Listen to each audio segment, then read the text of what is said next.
Previously on the Seventh Valkyrie, BC rushes a terribly wounded Wayver to the pit as the Edarans' assault on the old city continues. The death toll is climbing, the wounded are in dire straits, and it all hangs heavy over BC's head, next on the Seventh Valkyrie.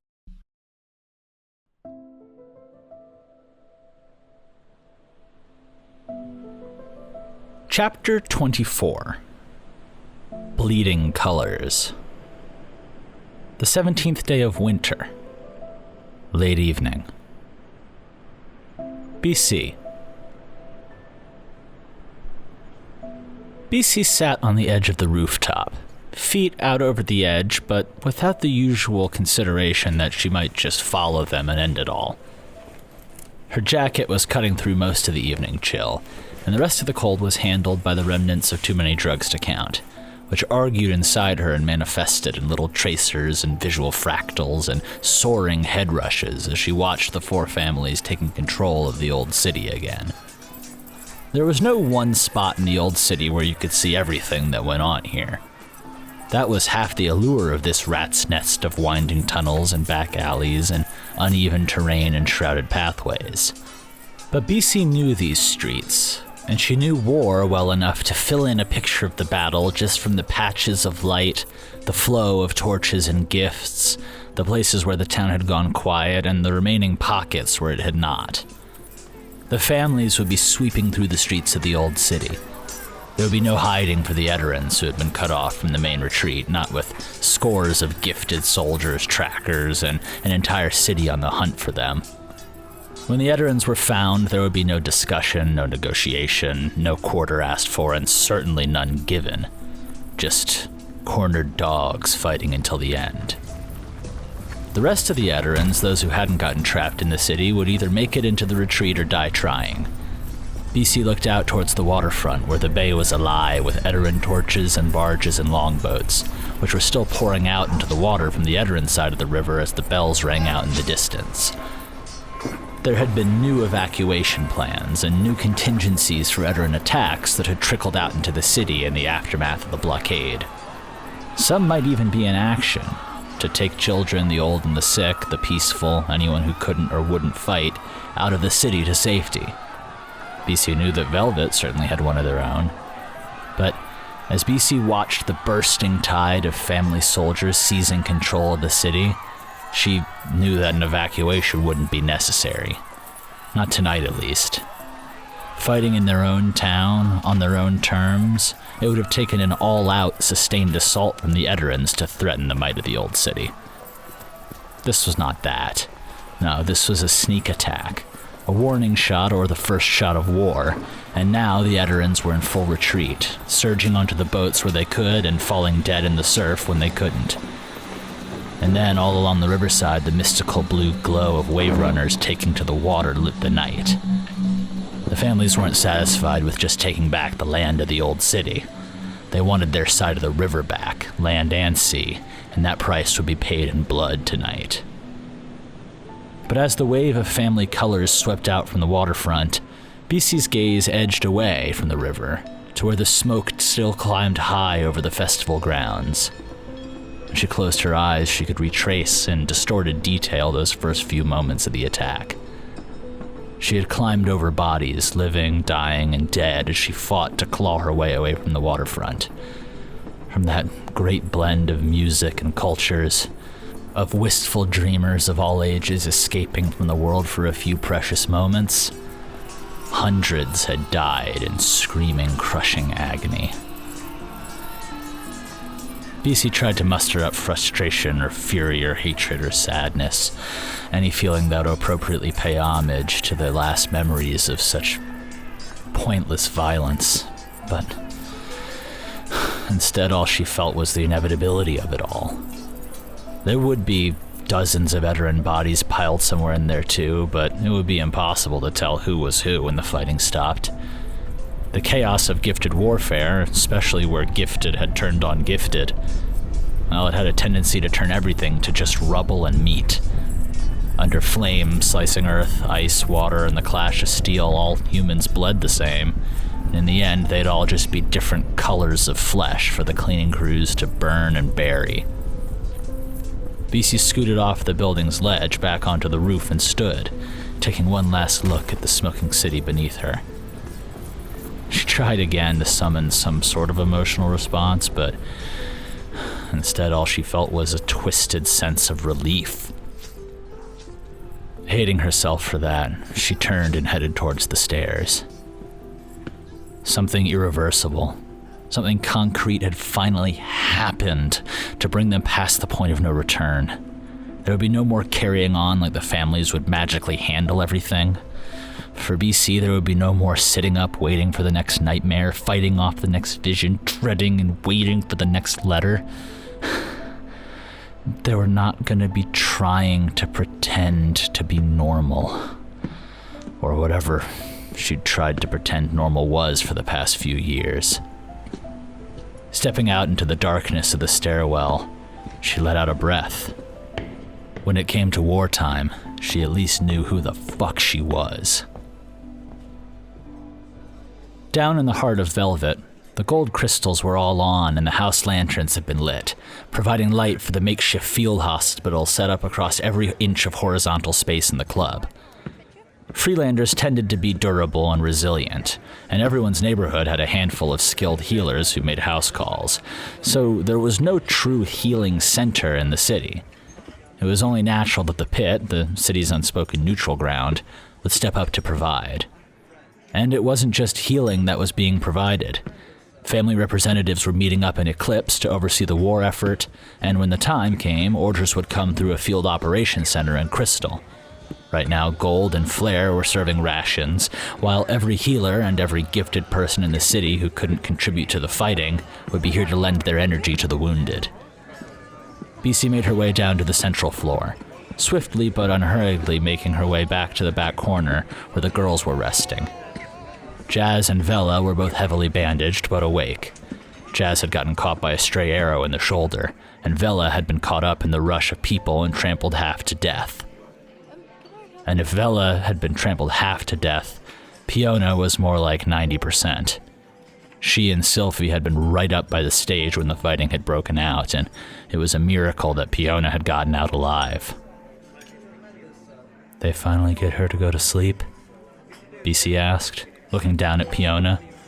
Piona was motionless other than the occasional twitch of her fingers and the slow rise and fall of her chest. Yeah," Jess said, eyes still on the unconscious girl. "Though she fought it the whole way until all of a sudden, she just passed out. She kept saying that if she could just get back, she could find Sylphie, but then all of a sudden it was like something changed and she just went out." BC nodded. She'd given the healers some moon dust to slip into Piona's drink. That was a huge betrayal of trust. It was never cool to fuck with someone's sobriety, but Piona didn't deserve to suffer through pain, loss, and withdrawals all at the same time. Are they sure? Are they really sure that... Vela started to ask, but then she trained off. BC pulled the two girls into a hug, and both Jazz and Vela began to weep. BC had no words for them, partially because they wouldn't have helped, and partially because she knew they would have been fake. So instead she held them and stroked their hair, and let them thank her for being there for them, and tried to ignore the fact that Sylphie was dead, and half of it was because BC hadn't been there to protect her. With the arrival of Pors and his men from the streets, BC had a reason to leave, and she took it. Pors was bleeding but intact, shepherding in the wounded and sending some men to assist in the healings while others got set up in positions around Velvet. They still needed security after all. BC caught him with a quick, firm but gentle hug, but there was no joking this time. Without May around, BC was the ranking member of the security team, and with a nod, she and Pors both stepped outside. The pit was abuzz, but there was nothing that Pors would know that the families or their listeners wouldn't. "There were gifted that were working for the Edarans," Pors said as the door shut behind them. "We're not sure how or why, but they must have come in on the boats of people from the festival." BC nodded. She had a feeling she knew who had sent the traitorous X's. Everything's a little uncertain, but my guess is that the betrayers got out there, killed the early warning defense, and then started all the shit down at the festival. What with all of the families at each other's throats already, by the time they realized the guys throwing fire and ice weren't affiliated with anybody, the Edarans were already on the shore. They swarmed the place, B. We won't know our losses or theirs for a long time. You know how battles get when enough cowboys start going off, and the Edarans hit us fucking hard. Yeah, it gets gruesome, BC said. I hate to ask, were any of the evacuations successful? I know we had plans in place. I'm sure everyone else did. Pors paused, absent-mindedly reaching towards his pocket for a ferret. He didn't have one, but BC did, and with a flick from his match, they both lit up. I don't know, B. We're still figuring a lot of shit out. He looked up in the sky. I heard things. Some of the guys from we passed.